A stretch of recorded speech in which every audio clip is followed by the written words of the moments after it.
Dear students, I hope you're all well and studying your home. Today, we will start a new chapter reproduction in plant and animals. Okay, so uh, this chapter is not in NCRT book, but if you read about this chapter, you will get the knowledge or learn about the process of sexual reproduction in plants and in human beings. Okay, so this is an important chapter for your higher studies also. So first we start with reproduction.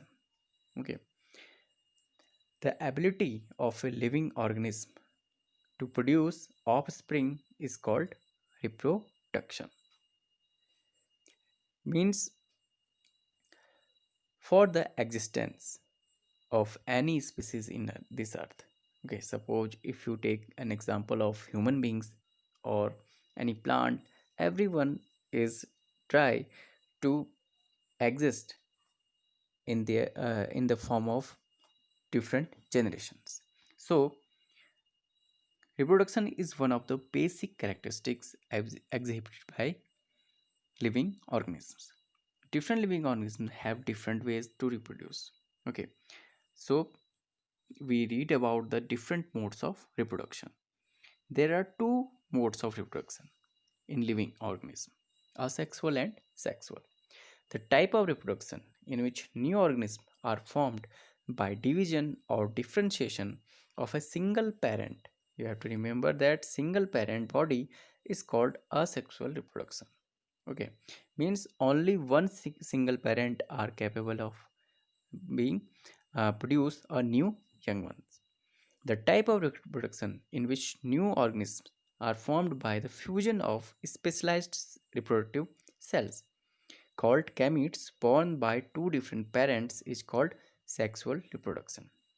Okay, for a chart is here represented that modes of reproduction sexual and sexual. Okay, sexual and sexual in plants, and in plants there are many ways for asexual reproduction: spore formation, fragmentation, vegetative. Okay, uh, vegetative reproduction means through vegetative parts such as roots, stem and leaves. Okay, we will read about in detail. And budding and binary fission is found in animals. So offspring is a new word is come. If you don't know, it means young individual formed through reproduction is called offspring. So first we read about the asexual reproduction. In asexual reproduction, a single parent produces offspring without forming gametes. Since it involves only one parent, the offspring are identical to the parent. Okay, this is you can say in cloning, mainly asexual reproduction used. Let us learn about asexual reproduction in plants and animals. So first we read about in uh, asexual reproduction in plants. So first, by the spore formation. Lower organisms such as fungi, mosses, and ferns reproduce asexually by producing globular structure called sporangia. Singular form is known as sporangium, which contain spores. If you see the figure 2.2, okay, spore of moss. This is a moss, okay, or bryophyte, and you can see here spores are present in its sporangium. So, okay, this structure is sporangium and spores are present in it. Okay, so spores are released when sporangium burst open. Spore germinate when they land on damp soil. Okay, mainly these type of plants are found in damp and sandy places. Okay, the sporangia burst when ripe to release spores. The spores are very light and have a hard protective coat. Each of these spore germinates similar to seeds in plants, producing a new individual. And next method is fragmentation. In some organisms, the body of an adult organism break into two or more fragments. Each fragment later develops into a new organism. Spirogyra, a filamentous green alga, reproduces rapidly through fragmentation. If you see figure, this is the figure of Spirogyra.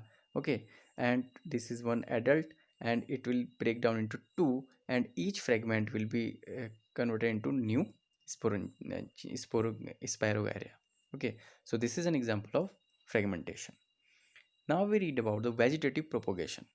Some higher plants multiply through their vegetative parts such as roots, stems, and leaves. These parts have vegetative buds that develop into shoots. Such a reproduction through vegetative parts is called vegetative propagation. So here are some examples of vegetative propagation in which first you read about the roots. Tuberous roots of sweet potato store food and are swollen buds and swollen.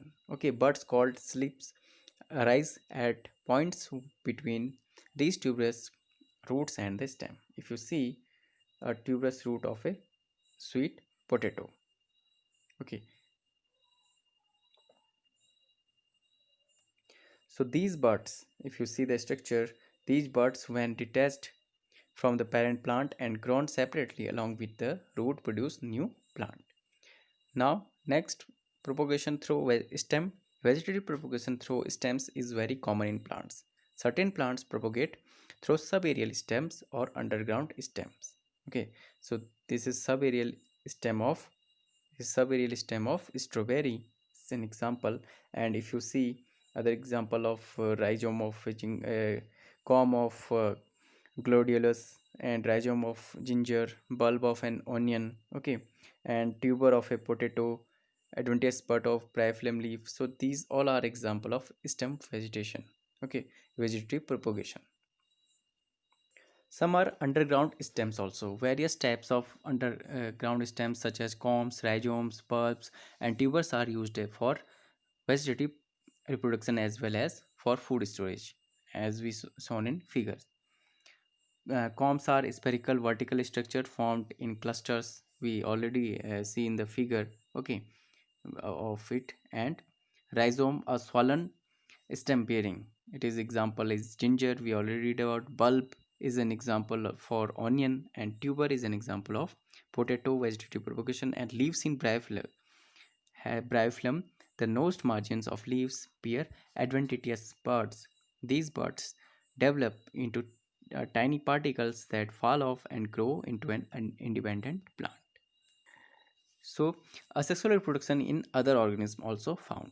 Okay, so budding uh, and binary fission in animals mainly is found. Budding, in this type of reproduction, a bud like projection called a bud rises from the body of the parent organism. If you see, okay, mainly budding is found in the hydra. Okay, in hydra found, you can see a parent adult is here, okay, and a bud like structure is grown here. So this bud like structure is grown, and uh, the bud separate from the parent and the bud grows into new organism, you can see here. So the cells of the body wall multiply to form the bud, which then continue to grow for some time. Eventually, it separates from the parent organism. It then grows fully into a new organism and lives independently. Hydra, an aquatic organism, reproduces through budding. So this is the example of budding. Next method is binary fission. It is the simplest form of asexual reproduction seen in unicellular organisms such as bacteria and amoeba. Okay, in this type of reproduction, the parent cell divides into two daughter cells. You can see this is one parent cell, and it divides. Nucleus divides first into two. Its nucleus divide first, then it divide into two, like that. Okay, in two daughter cells. So this is the fission. Okay, in this type of reproduction, parent cell divides into two daughter cells of equal size. Reproduction occur after an organism grows into to its maximum size. However, under unfavorable conditions, amoeba reproduces through multiple fission. The cell develops a hard outer covering called a cyst. Within the cyst, the nucleus of the parent cell divides repeatedly, producing several nuclei. Okay, in favorable condition, it goes binary fission. Okay, nuclear division occur, then nucleus duplicates into two related nuclei. Okay, and uh, cytoplasm also divide, then it will be formed two daughter cell and become a separate individual.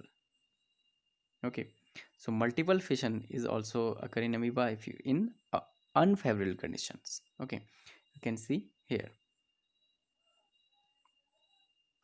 So when conditions are unfavorable, amoeba develop a hard outer covering called cyst, and repeated division of the nucleus of the parent cell take place, followed by the division of cytoplasm into many parts, with each part containing one nucleus.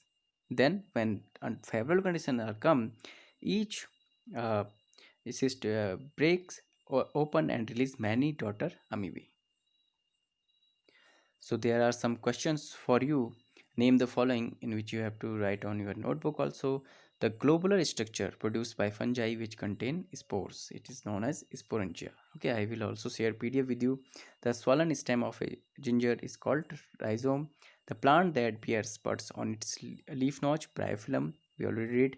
An organism that reproduce through fragmentation is Spirogyra, and an organism that reproduce through budding is Hydra. And in your chapter also some name the following questions. First is asexual and sexual are the two methods modes of process for reproduction. Answer is reproduction. And fungi, mosses and ferns reproduce through this type of asexual reproduction. It is spore formation. Third, a type of modified stem for storage, underground stem. And an organism that reproduces asexually through budding is hydra. This is the same question, you have to not write it. An organism that reproduces through binary fission, it's amoeba. Okay, so these are the questions based on whatever we read till now. So I hope that you will be understand reproduction definition and what are the asexual reproduction. Okay, in plants and animals, so you will be understand now. Okay, in the next class we will read about the sexual reproduction in plants. If you have any confusion, you can ask. Thank you.